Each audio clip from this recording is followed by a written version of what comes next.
I am the Tofu Golem. Please enjoy the video. You start by verifying the essentials. Make sure your account has custom matchmaking rights and confirm the exact lobby code. Once done, update Fortnite and your console or PC operating system so both match Epic's requirements. This prevents protocol mismatches. Next, restart the game client and clear temporary cache.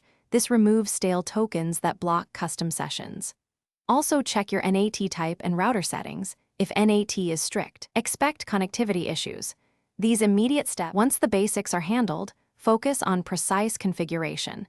Carefully type the custom key exactly as issued, including case and spacing, because the server validates it strictly.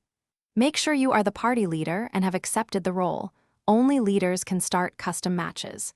Then check your in-game region and matchmaking region to ensure they align. If problems persist, open Fortnite's required UDP/TCP ports on your router or enable UPnP, because port blocks often cause lobby handshake failures. To finish, run a private test lobby with one friend and confirm everyone can join and load in. This validates your setup end-to-end. If the server rejects the key, revoke it in the tournament portal and reissue a fresh one. Keys sometimes expire or corrupt. Make sure to note timestamps and reproduce the error if it fails again. If nothing works, gather client logs, take screenshots, and contact Epic support. Provide the key, region, and NAT details so they can trace the handshake issue quickly. Thanks for watching. Consider subscribing if we helped you today.